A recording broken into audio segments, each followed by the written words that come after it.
saya ingin menyapa Pak Dr. Hidayat Nur Wahid, Wakil Ketua MPR. Selamat sore Pak Ustadz. Mas. Jadi, selamat sore para narasumber semuanya. Baik, terima kasih. Berikut saya perkenalkan di depan teman-teman semuanya. Dari kiri saya Pak Dr. Andi Akmal Fasluddin. Selamat sore dari fraksi PKS sebagai Wakil Sekretaris fraksi MPR RI. Berikut Ibu Insyawati Ayus, Ketua Kelompok DPD RI di MPR. Selamat sore Bu Ayus. Berikutnya Pak Arwani Taumadi, Ketua Fraksi P3 MPR RI. Kita memberikan aplaus bagi keempat narasumber. Dan kali ini saya persingkat saja, kita membahas tema besar merawat rumah kebangsaan. Dan kali ini tadi baru saja di acara pembukaan berbagai pandangan, wejangan Pak Ketua MPR, lalu Bu Titi, Kepala Biro Humas, Pak Doni dan teman-teman semuanya. Mungkin biar lebih singkat, saya persilakan kepada yang pertama, yang terhormat Pak Hidayat menyampaikan pandangannya menyangkut tema diskusi kita.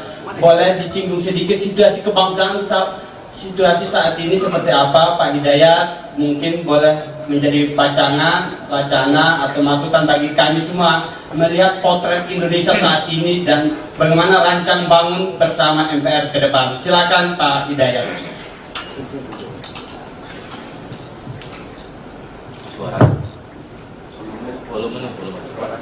Belum. Yang saya hormati dan para narasumber kita yang debat-debat, Pak Jatma, Pak Yus, dan Pak Arwani Taumadi, dan rekan-rekan wartawan yang gabung di MPR yang bergabung pada sore hari ini. Assalamualaikum warahmatullahi wabarakatuh. Selamat sore dan salam sejahtera untuk kita semuanya. Saya harus sampaikan yang disampaikan oleh Pak Ketua MPR tadi adalah bionami job kelas Ketua MPR. Saya memang takut, bukan takut apa-apa, takut kalau kemudian saya menulari kepada rekan-rekan semuanya. Rekan-rekan semuanya selamat gitu ya. Saya menjagalah. Gitu. Baik, selamat untuk kegiatan press gathering ini. Jadi saya ingin tegaskan bahwa ini adalah momentum yang tepat sekali. MPR dan rekan-rekan dari Pressroom MPR menyelenggarakan press gathering. Salah satu yang kemudian terkait dengan MPR dan Perwakilan Bangsa adalah mulai hari ini atau sudah mulai dilakukan pendaftaran untuk pemilihan kepala daerah serentak di tahun 2020, yaitu untuk Pilgub, Pilwalkot maupun juga Pilgubnya. Nah, menurut saya ini menjadi penting untuk kita ingatkan dalam konteks kita di MPR dan rekan-rekan wartawan, karena yang namanya pemilihan umum dan yang namanya pilkada itu adalah rezim baru dalam Undang-Undang Dasar. Dulu Undang-Undang Dasar 45 tidak menyebut kata-kata pemilu, tidak apalagi kata-kata pemilihan gubernur, bupati, wali kota, tidak ada. Pemilu, termasuk pilkada, itu semuanya adalah produk reformasi. Nah, pilkada ada di pasal 18 ayat 4. Karena dia ada produk reformasi, ini juga sebenarnya bertemu dengan rekan-rekan media. Salah satu tuntutan reformasi selain amandemen Undang-Undang Dasar yang karena menghadirkan ketentuan tentang pemilu, ketentuan tentang pemilu harus biar jurdil, ketentuan tentang pilkada, itu juga terkait dengan masalah kebebasan pers. Reformasi ini menghadirkan rezim kebebasan pers. Reformasi ini menghadirkan Undang-Undang Dasar yang telah direformasi, Undang-Undang Dasar yang telah diamandemen, amandemen Undang-Undang Dasar dilakukan MPR. MPR sebagai rumah kebangsaan menyambungkan karenanya kepentingan rekan-rekan media, kepentingan rakyat, kepentingan demokrasi melalui hadirnya pemilu, luber jurdil, termasuk juga pilkada, luber dan jurdil. Karenanya dari forum MPR saya kira sangat penting untuk rekan-rekan wartawan menjadi bagian dari yang mengawasi dan sekaligus memberitakan agar kita reformasi menghadirkan pilkada yang luber jurdil, yang betul-betul demokratis. Kata-kata untuk pilkada katakan dipilih secara demokratis gitu ya. Nah, pilkada yang demokratis itu betul-betul bisa dikawal, betul-betul bisa direalisir, betul-betul bisa dimenangkan. Jangan sampai pengorbanan rakyat Indonesia, APBN yang sangat besar di tengah pandemi semacam ini, kemudian tidak menghadirkan hasil pilkada yang betul-betul demokratis, yang betul-betul berkualitas. Sudah ada ancaman COVID-19, sudah ada kekhawatiran terkait dengan penyebaran COVID-19, sudah ada kekhawatiran terkait dengan bila pandemi ini kemudian menghadirkan resesi ya. Tapi kemudian kita biarkan pilkada ini berlaku dengan cara-cara yang tidak demokratis, dengan cara-cara yang jauh daripada cita-cita reformasi.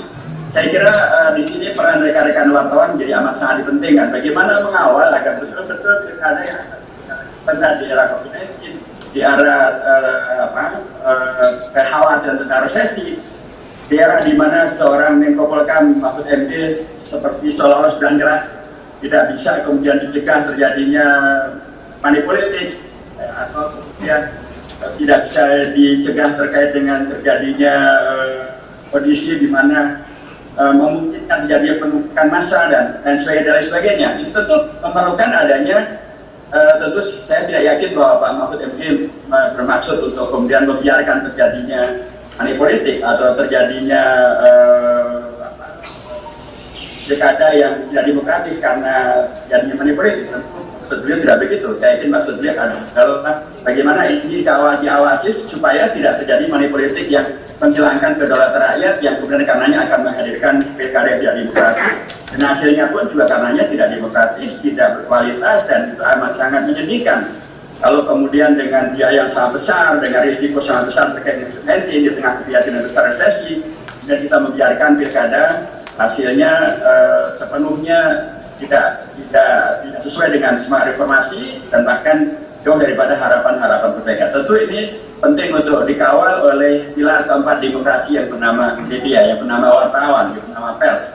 Pers menjadi amat sangat pentingkan, dan MPR jelas pada sore hari memfasilitasi agar rekan-rekan wartawan tetap bersemangati, rekan-rekan wartawan tetap kembali kepada semangat besar tentang reformasi, di mana reformasi itu tadi saya katakan terkait dengan bagaimana ada kebebasan pers, karena banyak orang sekarang menghadirkan pers pun juga kebebasannya sudah mulai terancam, sudah menjadi ancam gitu ya, dengan apakah namanya buzzer, apakah namanya influencer, atau apakah namanya dagangan persekusi yang bisa terjadi. Dan itu artinya adalah rekan-rekan wartawan pun juga penting untuk berada di garda terdepan dalam eksistensi, independensi dan profesionalitas wartawan untuk bisa meliput dan mengawal demokratisasi melalui pilkada, sehingga menghadirkan pilkada yang berkeunggulan, yang berkualitas, yang membawa kepada manfaat yang sebanyak-banyaknya. Yang berikutnya menurut saya korelasi dengan tema press gathering terkait dengan bagaimana MPR sebagai rumah kebangsaan, menurut saya juga adalah kaitannya dengan MPR ini memang adalah tempat di mana kemudian seluruh anggota DPR, anggota DPD berkumpul. Tadi disampaikan bagaimana kemudian MPR yang 10 orang tetap kompak, sekalipun ada yang datang secara fisik, sekalipun datang secara virtual.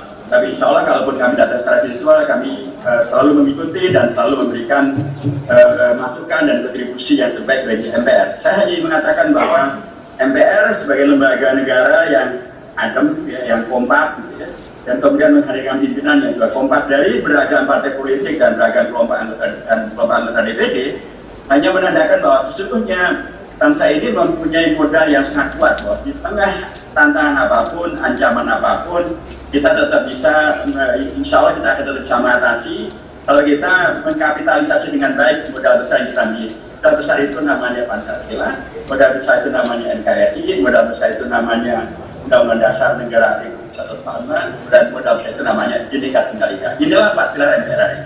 4 pilar MPR ini kalau kemudian betul-betul bisa kita sungkuhkan dengan fakta-fakta konkret seperti kompaknya pimpinan MPR, kompaknya anggota MPR melaksanakan tugas-tugasnya, dan kemudian kita tampil untuk kemudian menghadirkan pembuktian bahwa keragaman yang ada, termasuk keragaman penyikapan tentang masalah COVID-19, keragaman penyikapan terkait dengan masalah pilkada, pilihan politik yang beragam, itu sesungguhnya tidak harus kemudian berujung pada ujung akhirnya adalah tidak diluncurnya kembali 4 pilar MPR RI. Karenanya saya sangat mendukung apa yang disampaikan dalam rapat pimpinan MPR agar di dalam pilkada nanti para kandidat itu juga menyampaikan rujukan mereka terkait dengan program-program mereka dengan merujuk pada 4 pilar MPR RI. Jadi rencana daripada atau program kerja atau materi kampanye daripada masing-masing kandidat tetaplah merujuk dan tidak keluar daripada konteks dan konten 4 pilar MPR RI. Basisnya adalah kepada Pancasila sebagai dasar negara, kemudian penjabarannya dalam Undang-Undang Dasar Negara Indonesia 45, dan kemudian pun juga tetap dengan semangat Bhinneka Tunggal Ika, menghormati kebinekaan. Jangan karena pilkada kemudian rekan-rekan wartawan pun juga berlaku, mohon maaf ya, tidak adil karena afiliasi politiknya misalnya. Tetap saja harus keragaman itu tidak boleh kemudian buat kita menjadi berlaku yang tidak adil dan tidak profesional. Keragaman termasuk keragaman pilihan politik, keragaman afiliasi organisasi, keragaman profesi, tetaplah harus dijadikan sebagai mosaik indah untuk menghadirkan Indonesia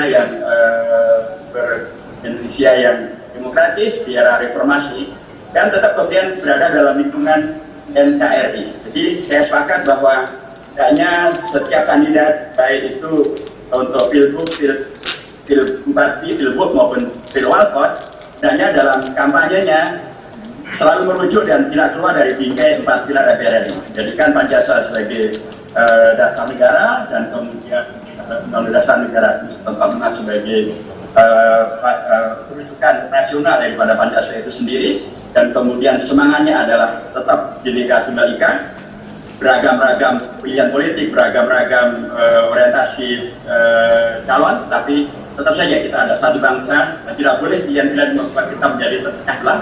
Tetaplah harus kemudian menjadi satu Indonesia, dan konteksnya adalah NKRI. Tidak boleh dengan program kampanye daripada para kandidat kemudian mengarah kepada membelah NKRI, separatisme misalnya, atau terorisme misalnya, atau komunisme misalnya, atau liberalisme misalnya, atau kapitalisme misalnya.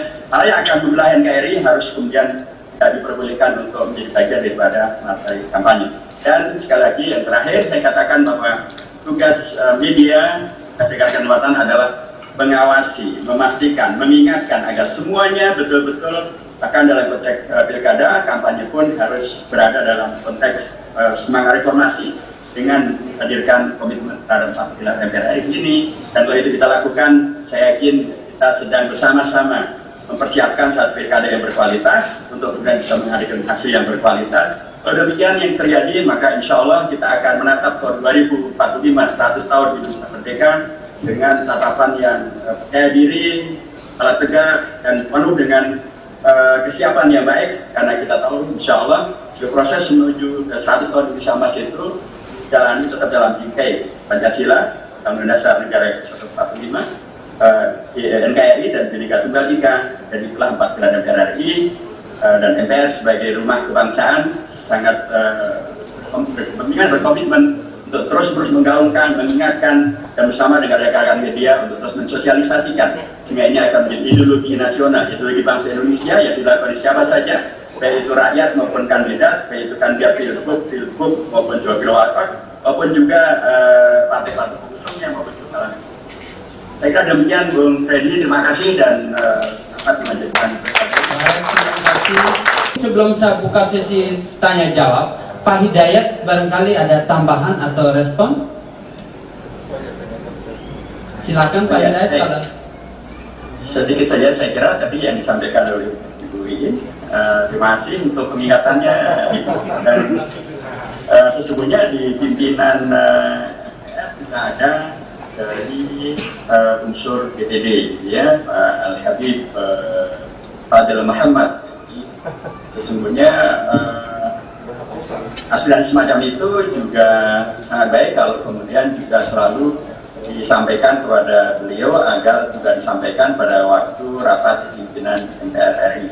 Ya, beliau selalu menyampaikan beragam hal yang menjadi concern daripada DPD, dan pasti ini akan juga menjadi bagian daripada concern kita untuk berikutnya bagaimana.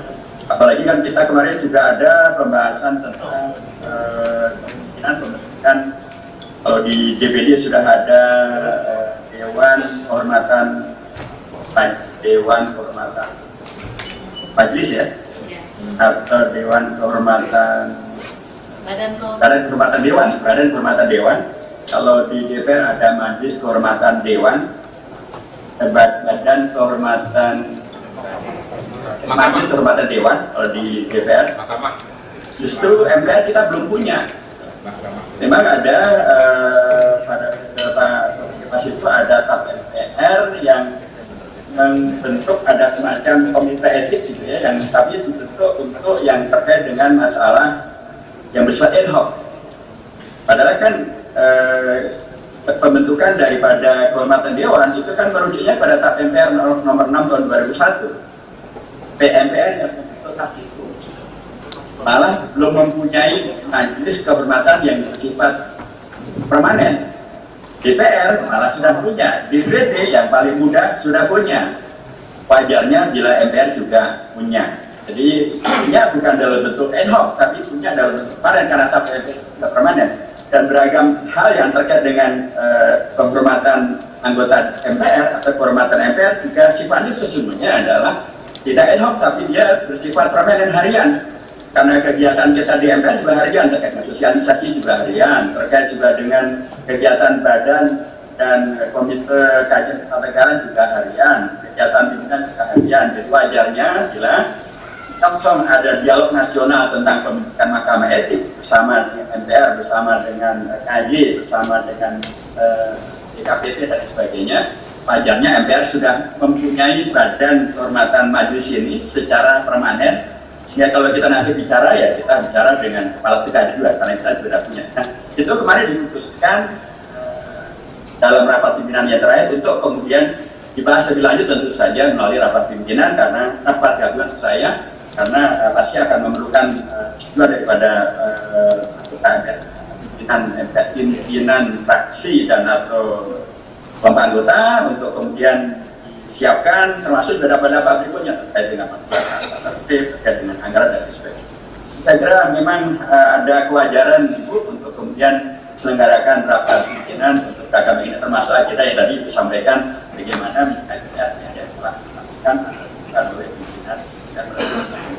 Terakhir saya ingin melanjutkan disampaikan oleh kawan-kawan semuanya bahwa dan kebetulan sekali bahwa kita semuanya kemarin mendengarkan apa yang didasarkan oleh Pak Jokowi, kan salah satu di antaranya adalah pernyataan beliau, jangan ada yang merasa paling agamis, jangan ada yang merasa paling Pancasilais gitu kan.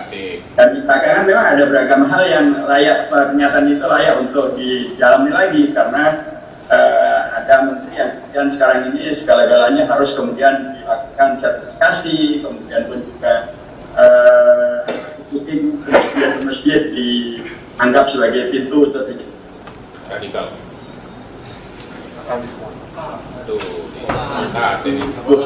Sebagai pintu radikalisme, nah kok jadi aneh gitu ya. Dan itu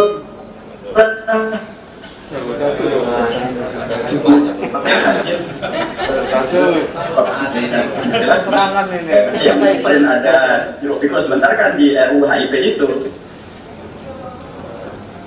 ketika ada yang kemudian diubah kita sepakati final 18 Agustus tiba-tiba ada yang mewacanakan untuk dan pasal 7 RUU HIP itu kan ada tentang disilai, hasil,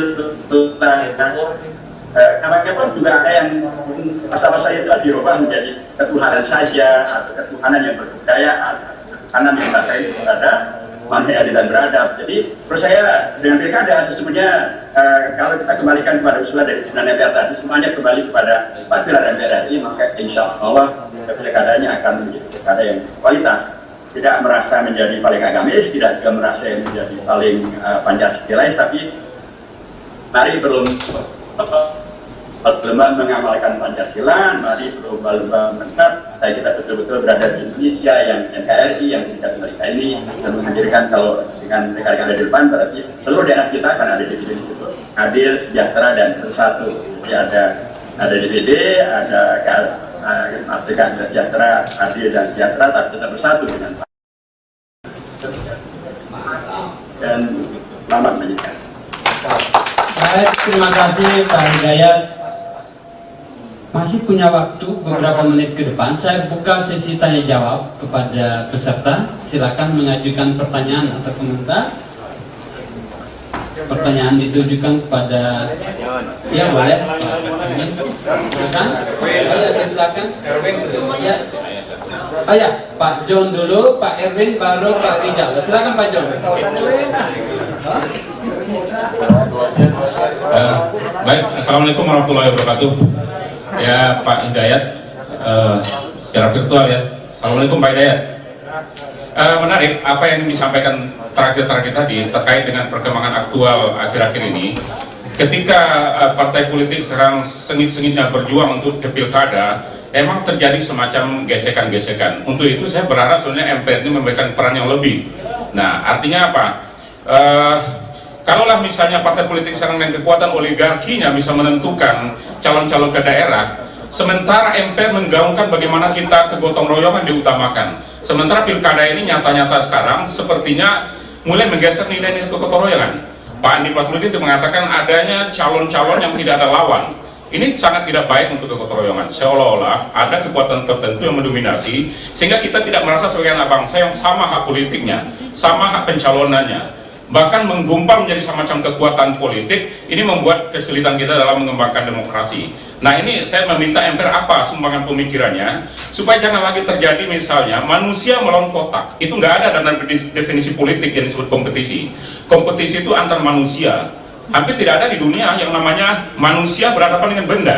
Dari teori politik, yang bersaing itu adalah manusia antar manusia. Karena itulah esensi dari demokrasi. Lalu ada kegotong royongan yang kita semangatkan. Apa itu? Egalitarian. Kita bersama-sama. Ayo, dari etnis mana saja, agama saja, apa saja. Lalu kita berjuang untuk menjadi kepala daerah di daerah mana saja. Suatu kali mungkin orang Aceh jadi wali kota Solo, sah, nggak ada masalah. Tapi menjadi masalah ketika orang yang di satu daerah tertentu didukung oleh kelompok kekuatan tertentu, lalu mereka nggak ada lawan. Nah, apa pemikiran MPR, terutama apa yang dikatakan juga Pak Andi tadi, juga Pak Hidayat Nurhayat. Yang kedua, hampir semua pelaporan perilaku atau kesalahan anggota DPR kita berbicara atau bersikap, bertutur dan sebagainya diadili, katakanlah di Mahkamah Dewan. Tetapi yang saya catat sebagai wartawan, hampir 80% tidak ada tindak lanjut dan tidak disalahkan dan selesai begitu saja, salam-salaman, dan hampir tidak ada kasus yang diselesaikan. Saya melihat ini perlu perbaikan supaya ada semacam perbaikan kualitas DPR itu sendiri. Nah, itu ini saya meminta Pak MPR ini mengambil peran penting. Karena kalau DPD mengadili DPD sendiri itu susah, DPR mengadili DPD susah. Karena ada instruksi ketua umum, ada instruksi dari ketua fraksi. Ini sulit. Saya nggak usah menyebut beberapa kasus yang tidak jelas dan tidak selesai pengaduan masyarakat kepada pelanggaran etika di DPR itu sendiri. Untuk itu saya jujur aja mendukung apa yang dikatakan oleh Pak Hidayat tadi. Bagaimana kalau soal mahkamah etika ini harus cukup di MPR saja. MPR diberi kewenangan sehingga tidak ada pilihan-pilihan misalnya, oh ini karena partai saya, ini saya di DPR begini, lalu pimpinannya mungkin orang partai saya, itu susah. Begitu juga DPD yang belum kita lihat juga ada masalah sih sebenarnya. Cuman ini menurut saya penting supaya MPR ini mengambil peran yang lebih besar. Kita tidak bisa berharap banyak dari parlemen hari ini, juga dari pemerintahnya hari ini, yang kadang-kadang juru bicara itu tidak bisa memainkan peran juru bicara. Sehingga wacana publik, narasi publik lebih dikuasai oleh media sosial. Ini kita khawatirkan. Nah, termasuk juga hal-hal yang terjadi di akhir-akhir ini oleh seorang pimpinan parlemen yang menyatakan sebuah pernyataan yang tidak elok. Ini apapun dia mengatakan di dalam partai maupun dalam pilkada sendiri, tapi beliau adalah seorang ketua DPR. Ini juga perlu dipersoalkan, kan ini menjadi isu publik. Nah, inilah apa MPR yang bisa lakukan untuk membangun demokrasi, menghilangkan oligarki partai yang terlalu berlebihan, lalu membangun kegotong royongan seperti apa yang kita cita-citakan. Itu aja Pak, makasih. Baik, terima kasih. Itu tadi Pak John dari Bisnis Indonesia. Assalamualaikum warahmatullahi wabarakatuh. Saya Rijal Siregar dari Harian Pos Kota.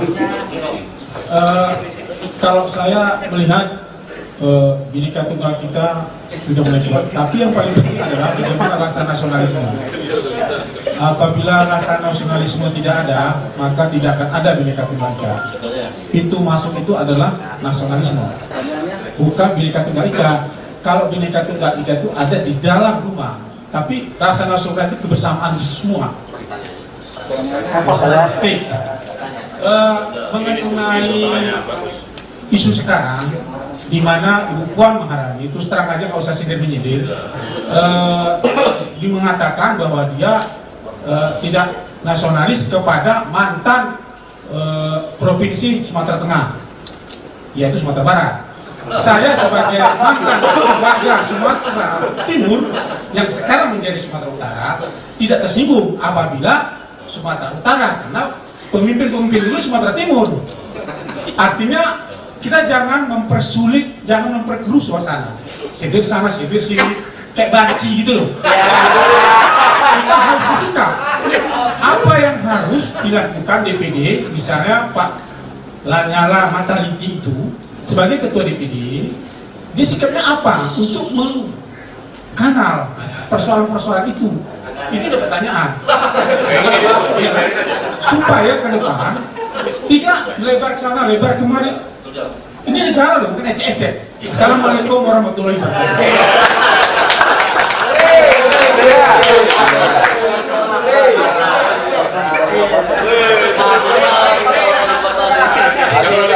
Assalamualaikum warahmatullahi wabarakatuh. Nama saya Ibrahim Soputra dari Rada Lombok. Jadi saya ke tema kita aja, ke rumah kebangsaan. Kalau berbicara rumah kebangsaan sebenarnya sangat panjang ini, karena kalau bicara rumah itu seperti apa yang dikatakan tadi narasumber semua, kita harus bisa melihat pondasinya, melihat lantainya, melihat atapnya, apakah atapnya sudah bocor, apakah lantainya itu masih bagus, apakah tempat tidurnya layak kita tidurin, seperti yang bilang Bu ini itu kalau tidak nyaman, tidak kenyang itu nggak enak.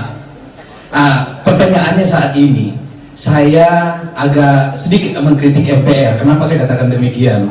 Di zamannya almarhum Pak Taufik Kemas, MPR itu benar-benar kita rasakan sebagai rumah rakyat. Tapi saat ini saya lihat agak mulai kendor. Kenapa saya katakan demikian? Dulu zaman Pak TK itu silaturahmi antara MPR dengan Presiden SBY itu sangat intens. Setiap ada permasalahan itu selalu ada kumpul bareng. Tapi akhir-akhir ini saya lihat memang agak sedikit menjauh. Apakah mungkin karena pandemi, saya nggak tahu, sehingga itu isu-isu yang berkembang di luar itu bias. Nah, jadi pertanyaan saya kepada semua narasumber, yang salah saat ini di pilkada kita banyak yang melawan kotak kosong, banyak isu ini segala macam, apakah salahnya rakyat atau salahnya partai politik? Sekian, wassalamualaikum warahmatullahi wabarakatuh. Baik, terima kasih. Saya langsung Pak Hidayat berkesempatan yang pertama untuk memberikan respon beberapa komentar dan pertanyaan dari Pak John, Pak Rizal, dan Pak Erwin. Silakan Pak Hidayat. Oke, terima kasih Bung Pak John, terima kasih.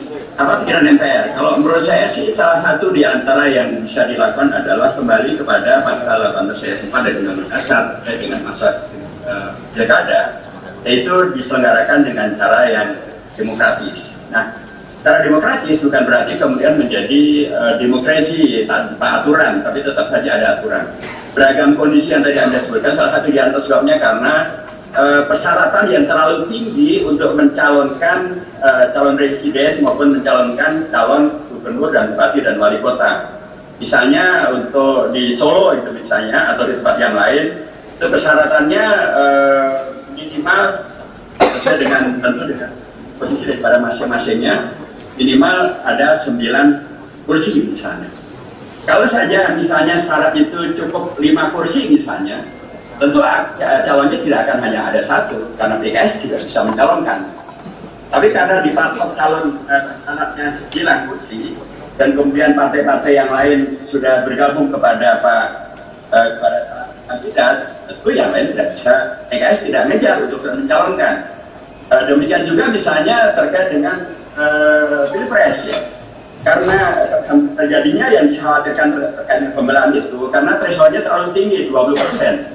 Kita tahun 2004 dan tahun 2009 juga menyelenggarakan pilpres diikuti secara langsung oleh rakyat Indonesia. Kandidatnya ada juga threshold, presidensial threshold, yaitu 15%. Kandidatnya waktu itu tidak hanya 2, tahun 2009 ada 3, tahun 2004 malah ada 5, dan tidak terjadi pembelahan. Jadi kalau kalau kemudian diturunkan threshold-nya dari untuk Pilpres dari 20% menjadi katakanlah 15% mengikuti pola tahun 2004 dan tahun 2009, atau direndahkan lagi 10% misalnya, kemudian akan banyak alternatif dan kemudian tidak akan menghadirkan pembelahan. Demikian juga untuk pilkada.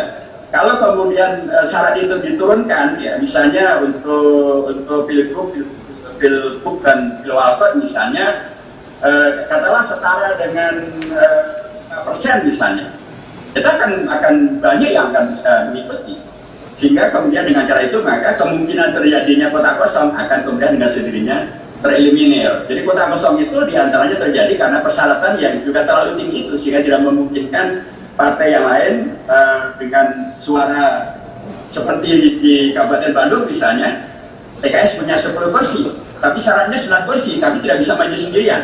Jadi demikianlah. Jadi menurut saya sekali lagi kalau persyaratan itu diturunkan menjadi 5 kursi misalnya untuk DPRD, untuk pilgub, pilwalkot dan pilgub misalnya, maka calon itu akan menjadi banyak dan tidak akan terjadi yang disebut sebagai melawan kotak kosong. Jadi kalau saya mengusulkan kembali kepada pasal 18 ayat 4 bahwa pemilihan itu diselenggarakan dengan cara demokratis, dan demokratis itu memang bukan demokrasi di mana tidak ada aturan. Aturannya adalah yang kemudian bisa menghadirkan peran serta masyarakat secara maksimal.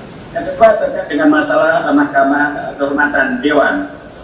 Itu memang kalau dalam konteks kita di MPR tidak mungkin untuk kemudian mengeliminir dan menghilangkan badan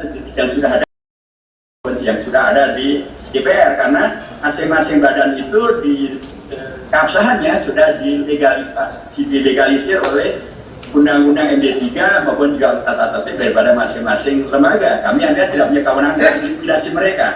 Yang kami pikirkan adalah bagaimana pun komitmen ini sehingga kita juga bisa menguatkan komitmen beretika dan kemudian bisa bersama-sama dengan DPR dan DPD untuk meningkatkan kualitas beretika kita. Terakhir untuk terkait dengan apakah kemudian yang pada periode sekarang tidak lagi menjadi rumah rakyat, karena kemudian menjadi suatu rahim yang masif daripada zaman Pak TK. Saya yakin pada zaman ini jauh lebih masif silaturahimnya ketimbang pada periode-periode sebelumnya. Yang mohon harus diingat bahwa kita ini belum 1 tahun ya, tetapi pada tahun inilah, pada periode inilah terjadi silaturahim yang bukan lagi kita sekedar menerima tamu, tapi kita jemput bola. Pimpinan MPR datang ke seluruh partai, datang ke seluruh mantan presiden, mantan wakil presiden, kami datang ke sana negara beberapa kali, jadian di Bogor pernah, karena di Jakarta pernah. Kita datang juga ke pimpinan ormas-ormas. Ini hanya juga sangat menarik. Pimpinan MPR berpendapat bahwa yang namanya rumah kebangsaan itu bukan hanya ketika kami menerima mereka datang ke MPR, tapi ketika kami pun juga datang ke mereka. Jadi silaturahim ini berlaku dengan sangat masif. Pada periode ini bahkan Pak Bambang Susatyo, Pak Ketua MPR kita membuat terobosan yang sangat luar biasa. Banyak sekali beliau melakukan kegiatan bersama dengan publik, baik itu terkait dengan sosialisasi kepada dengan para pengemudi taksi, dengan pengemudi mobil, dengan beragam komunitas. Silaturahim yang amat sangat masif. Jadi dan saya sangat apresiatif dengan Pak yang luar biasa menghadirkan MPR yang menjadi rumah rakyat betul-betulan, di mana kita bisa menerima yang lain. Jadi menurut saya kondisi di mana kemudian terjadi pilkada semacam itu, ya kalau menurut saya tidak sepenuhnya juga salah daripada partai-partai politik, tapi ada aturan yang semacam itu yang harusnya dikoreksi. Kita di DPR melalui fraksi PKS sudah berkali-kali menyuarakan mengkoreksi tentang threshold ini. Memang tidak kemudian dihilangkan threshold, tapi juga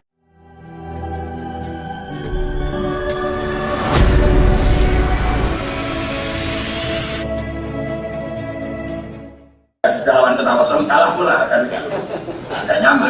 Saya kira demikian, terima kasih. Baik, terima kasih Pak Hidayat. Berikut